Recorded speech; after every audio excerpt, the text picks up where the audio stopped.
Hola internet, què tal? Com va? Com veieu, avui estic gravant amb el portàtil perquè no m'he dava la gana. Està ocorrent una guerra de gats aquí al costat, com podeu veure.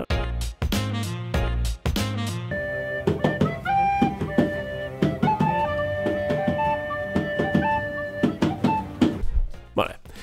En fi, en el vídeo d'avui us volia plantejar un dubte, una qüestió que jo no tinc clara i que m'agradaria compartir amb vosaltres. La idea és que des de fa un temps a internet estan creixent i fins i tot fent-se dominants i hegemònics discursos molt reaccionaris, molt masclistes, molt racistes, obertament homòfobs i molt violentament antifeministes i antiesquerra, per entendre'ns. I estan creixent a través de veus joves de persones que no són, diguéssim, el típic fatxilla carca, no? Que més argumenten, citen... To become increasingly dominated by a tiny, well-organized and disruptive minority. En un artículo escribía Eduardo Aguayo: ¿puede un hombre ser feminista? El gobierno jordano no admite a refugiados hombres a no ser que vayan acompañados. Pero claro, como siempre, los hombres son el sexo privilegiado. Un sistema injusto y que oprime.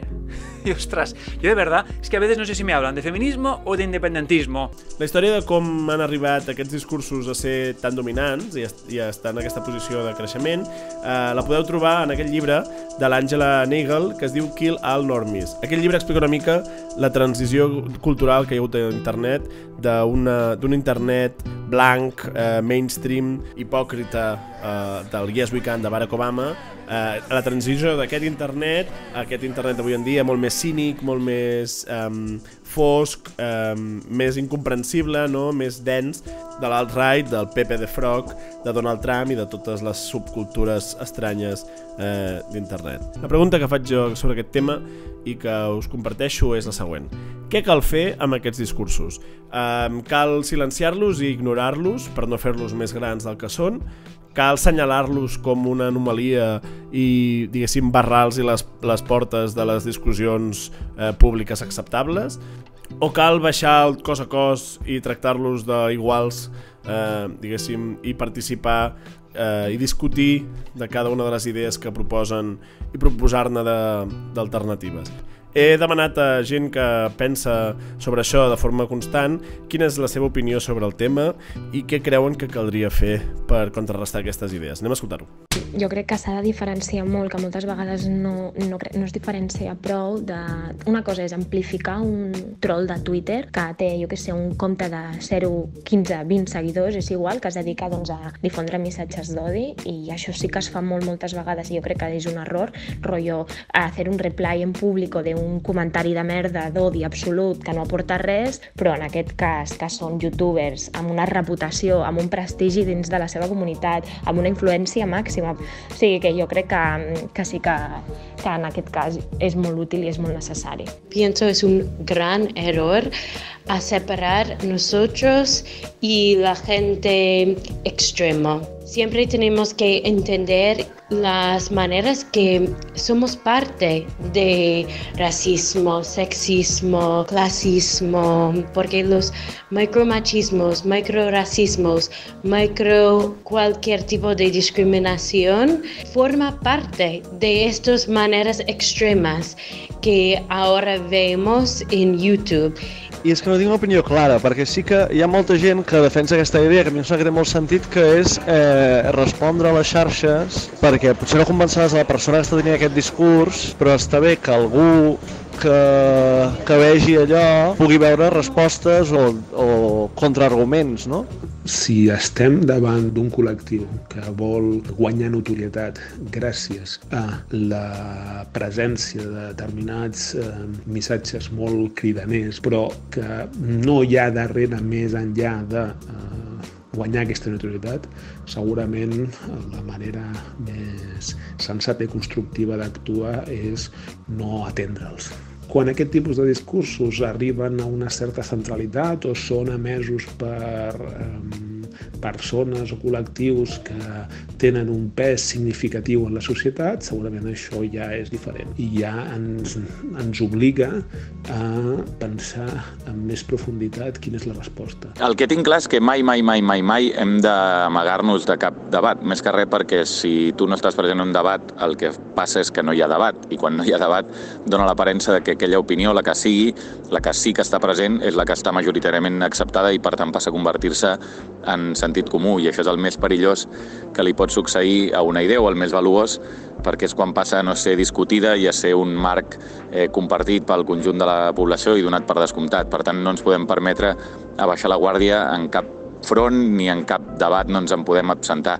Jo crec que s'ha de respondre, però s'ha de respondre només des de la pedagogia i la paciència, perquè crec que sobretot s'ha d'evitar alimentar la imatge de víctimes que s'han creat ells de cara a fora. Perquè jo crec que una de les coses que està fent aquests pensaments reaccionaris tan atractius és que s'han inventat una èpica, s'han inventat com que hi ha una mena d'heroïcitat en dir xorrades ràncies que ja es deien fa 40 anys, només perquè ara algú està dient alguna una mica diferent del que ells deien. És sorprenent la quantitat de penya que segueix a un tio blanco hetero, penya que pots considerar més o menys normal o que fins i tot s'apropa com a l'esquerra, no? És a dir, que el tenen com a una persona que es defensa amb arguments científics i molt reals. Sí, tú puedes hablar con esas personas e intentar a cambiar su opinión, que yo pienso que imposible, o en vez de eso estudiar porque esas personas pueden existir en ese sistema, porque eso no es una cosa nueva.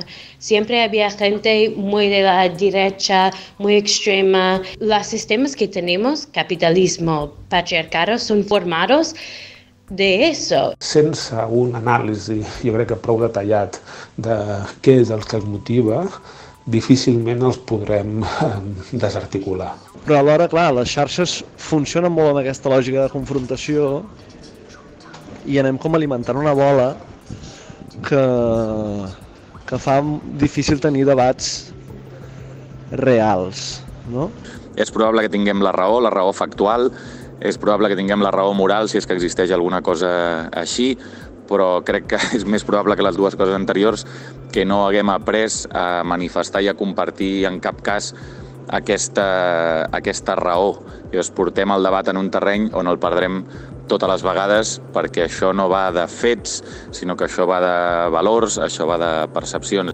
Per tant, jo crec que s'ha de fer com molta feina de picar pedra a poc i amb cotó fluix, perquè sí que hi ha 4 energúmens que no t'escoltaran, però jo crec que la gent pot aprendre, perquè jo he après moltíssim, segueixo aprenent cada dia, i jo veig gent que aprèn, i bueno, i el que em queda, i tot això és gràcies a haver vist com gent es prenia el temps per explicar punts de vista diferents i argumentar. Recordava un article que vaig llegir fa un parell d'anys que reivindicava un periodisme populista, no? I populista no en un sentit de no rigorós, sinó que apel·li directament als temes que puguin arribar a una majoria de la població, no? I que es puguin sentir interpel·lats i que trenquin amb aquesta lògica, no? O sigui, que la lògica que fa servir l'extrema dreta, que la puguem incorporar sense perdre el rigor, sense perdre el respecte, però trobar fórmules per fer això.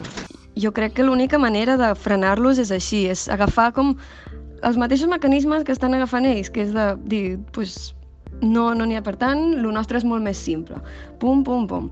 Són aquestes coses i ells ens estan fent mal a nosaltres. Mentre nosaltres ens perdem en debats profundíssims sobre conceptes ignots, la dreta ens passa la mà per la cara i fa avançar posicions que creiem que estaven ja totalment bandejades del debat públic. Si tienes ganas de cambiar esto, tú puedes usar tu energía a responder.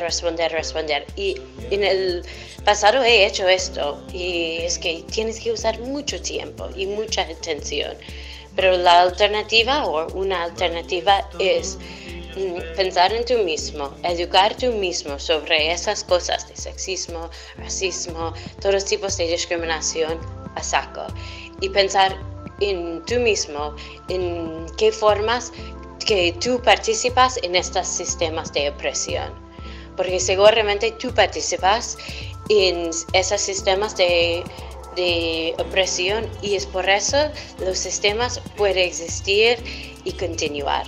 Entonces, si quieres acabar esos sistemas, tienes que pensar en ti mismo.